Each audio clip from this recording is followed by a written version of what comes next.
Welcome to the Kottke Ride Home for Thursday, September 17th, 2020. I'm Jackson Bird. Some tips for tricking the algorithms and having a more neutral social media feed. Scientists have discovered a possible way to prevent motion sickness, the Norwegian concept of Friluftsliv, and how it could be just what we need this winter. And the latest installment in the sad saga of Chuck E. Cheese versus the pandemic. Here are some of the cool things from the news today.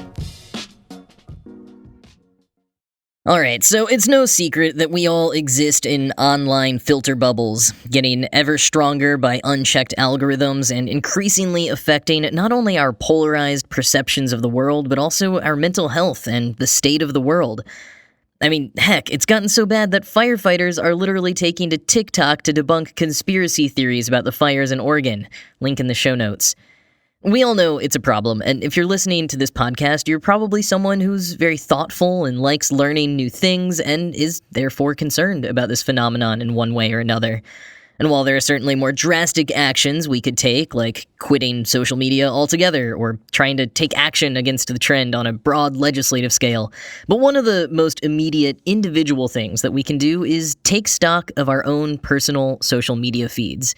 Wired has some great tips on this, and maybe some of them are things you actively already do or have done before, but I think it's always good to check in regularly on your social media diet and make sure you're still feeling comfortable with what you're consuming. You know, especially in this era of doom scrolling, a lot of us may go to social media to find comfort in some way, which often translates to seeing our own opinions reflected back at us from like-minded individuals, creating an echo chamber. And while that may indeed be comforting, it's not the best use of social media if you're a curious person who wants to keep abreast of multiple perspectives and have an accurate read of what's going on in the world. So, here are some tips to fight back against the algorithms and attempt to have less of an echo chamber in your feed. Wired recommends liking literally every post, because if you like everything, then the algorithm won't know what to do with you. Now, that's fairly solid reasoning, but I have to add that liking is not a zero-sum game. You know, what if someone sees that you liked something that was in poor taste? What about liking the posts of someone you know that for whatever reason is going to cause some type of social weirdness? You know, like we all have that friend who uses your interaction with their social media as an excuse to then reach out and ask you for something. I mean, sure, liking every post may make it tough for the algorithm to categorize you, but think about your real-life social consequences before trying this strategy. Now, the next tip is to follow prestige media from all sides. You may not like certain outlets or agree with their bias, but it's not so much about necessarily reading what those outlets have to say, as it is, quote, a profile searching for the National Review and the New Yorker means you'll keep your newsfeed clear of the most polarizing stories published by trolls on both the right and the left who are out to influence and incite anger rather than inform, end quote. So again, it's about making it more difficult for the algorithms to categorize you, and therefore feed you even more extremely biased posts. The next tip is part and parcel with general media literacy. You should pay attention to the behavior and credentials of the person that you're reading something from. Specifically, Wired says to note how many accounts they're following. Quoting again, Lerman's research revealed that individuals who have a great disparity between their amount of followers and the number of people they follow themselves often acquire outsized influence on social media. Be cognizant of friends who post frequently but follow few others, and consider muting their accounts if they appear to engage with only like-minded thinkers. End quote. Another tip is one that I particularly endorse and which I will never not be salty about: organizing your feed by chronology instead of whatever recommended order the algorithm wants you to. Now, not all platforms even allow the chronological order anymore, and all the major ones use recommended as a default, so you do have to go hunting for it in your settings, but it does exist on Twitter and Facebook. You can sort by recent. If you haven't done this, there are probably tons of accounts you follow that have been regularly posting, and you haven't seen them on your feed in ages. It can be kind of shocking when you turn it on for the first time. And finally, consider temporarily muting people who share your perspective. That will make room for the algorithm to suggest other people or accounts to follow that may be a bit different. And of course, you can always actively go follow people with different worldviews than you yourself. I especially encourage this if you live in a particularly homogenous town or community. Following people who are different than you, with different life experiences than you on social media can give you an inside look at how they engage with the world and will definitely bring up things you'd never considered before. Listen, it's a lot of work to fight against the algorithms and try to be a responsible, knowledgeable person on the internet, but it has never been more worth it.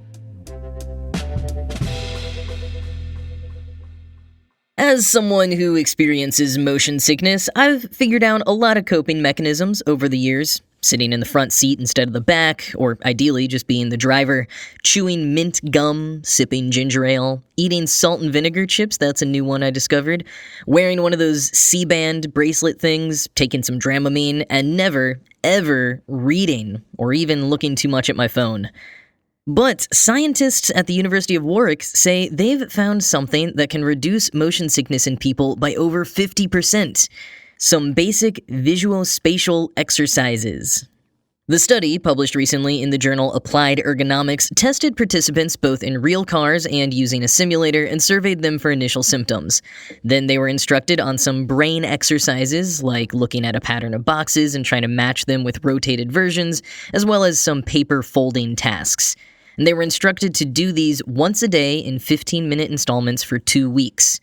After that, they were given another assessment, and it was found that motion sickness had reduced by 51% in the simulator and 58% in the car.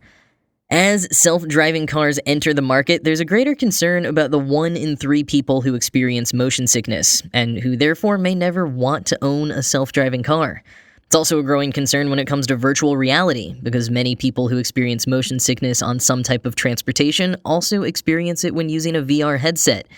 And it's these precise concerns that the team from Warwick is hoping to address. Dr. Joseph Smith from the University of Warwick said, quote, "I hope that in the future we can optimize the training into a short, highly impactful method.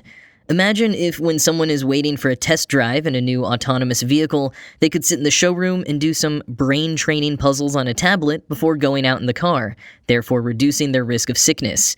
It's also very likely this method can be used in other domains, such as seasickness for Navy staff or cruise passengers, and we're particularly excited about applying this new finding to virtual reality headset use." End quote.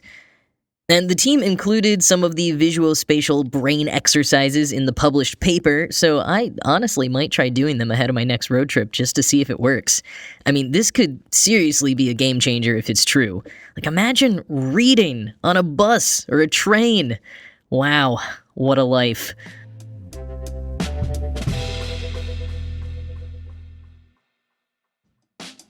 Especially if you're new to working out from home, like so many people are right now, it can be really tough to stay motivated and to know that you're actually getting a solid workout in without the encouragement of a trainer, instructor, or peers at the gym.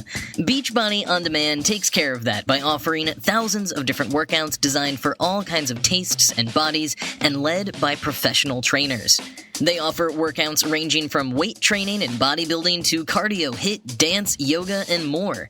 You can get pumped up as you're led through the workouts by celebrity super trainers you know like Tony Horton, Joel Freeman, and Autumn Calabrese. And best of all, you can work out anywhere at any time. Just pull up a program on your phone, tablet, computer, or smart TV and get moving from the comfort of your own home. Some workouts are just 10 minutes. In the time it would have taken you to drive to the gym or a fitness class, you can be done working out. And if you really want to stay on track, you can sign up for one of their programs like P90X, Morning Meltdown 100, or 21 Day Fix, which are designed to be done several days a week to get you in your best shape. So if you want to try it, listeners of the Kottke Ride Home can do so absolutely free. To get a special free trial membership, all you have to do is text Good News to 303030. You'll get full access to the entire platform, all the workouts, nutrition information, and support absolutely free. Again, to get that, just text Good News to 303030. You may have heard of hygge, Hygge, the Scandinavian concept of warmth and coziness that's especially common with Instagram influencers, and also really rose in popularity as we all hunkered down this past spring.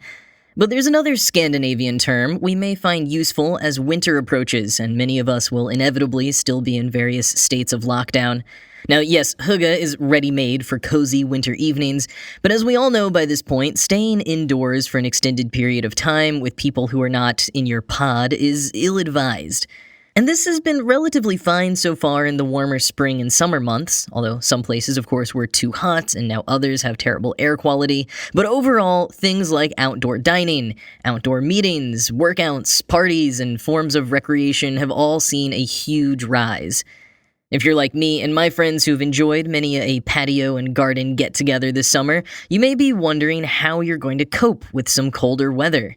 My friends and I have seriously talked about pooling together to buy an outdoor heater that we'd install at the friend's house with the best patio.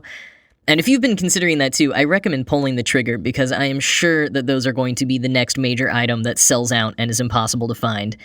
But anyways, for anyone who's been thinking in that direction about how to continue all of these outdoor activities and social times when it gets cold, you can try training your mind to think of it as Friluftsliv.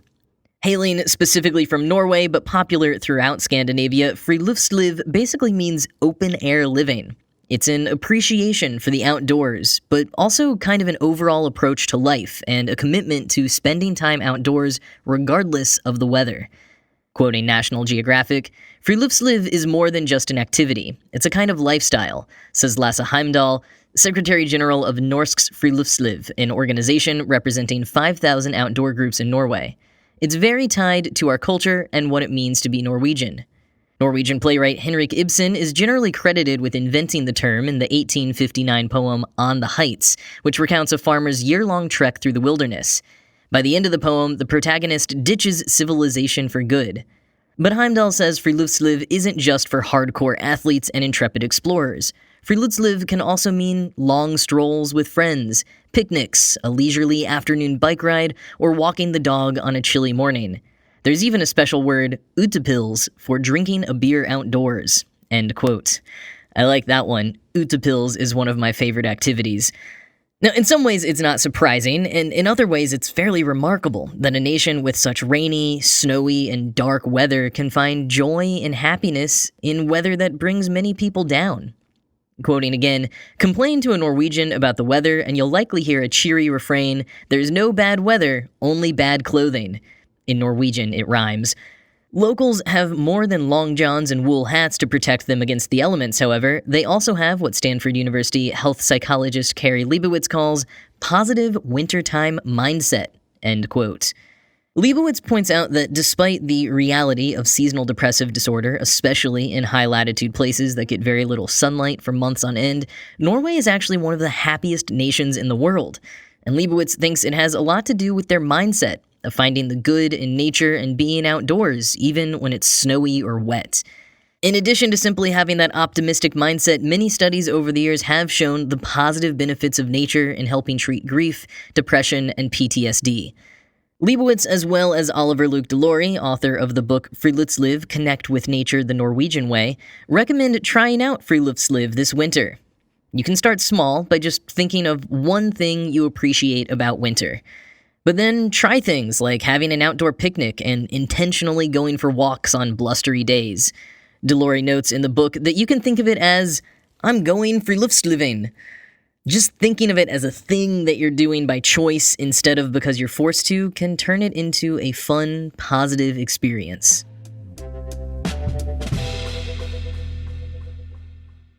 So here's a bit of a weird one. Chuck E. Cheese has 7 billion paper tickets that they need to get rid of. And because they recently filed for bankruptcy, they have to ask permission from the government before they do so, because it will cost money to destroy the tickets. A lot of money. More on that in a sec. So the reason they have a backlog of so many prize tickets is because, first, shutdowns meant that they weren't giving out tickets anywhere, and then when some Chuck E. Cheese entertainment venues reopened, they had shifted to e-tickets and other touchless experiences to cut down on possible transmission of the coronavirus. And now, Chuck E. Cheese's lawyers have calculated that it will cost less money to destroy the tickets than to keep them. Even though the price tag on destroying them is $2.3 million, that's still $1 million less than it would cost to have the tickets distributed to all the restaurants.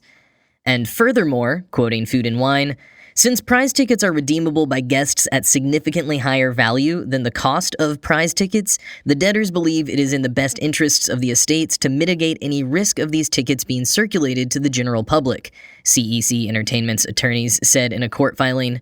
If all 7 billion of those rat logo tickets were cashed in at its prize counters, they could be redeemed for about $9 million worth of prizes.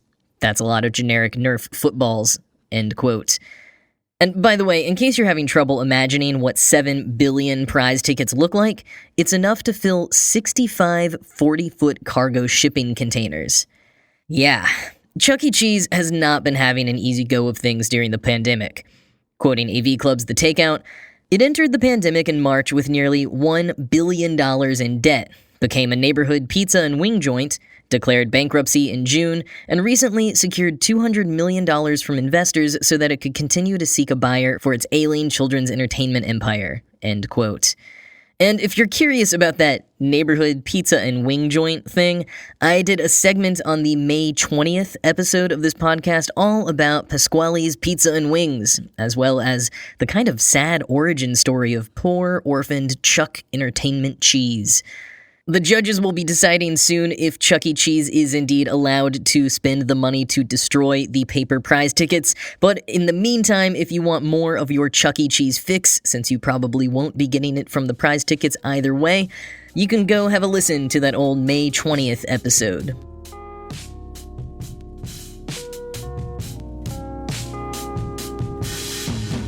That is all for today. As always, this show was produced by Ride Home Media and Kottke.org. I am Jackson Bird, and I'm going to go pick up some wings from Pasquale's. I hope you have a good rest of your day, and I'll talk to you again tomorrow.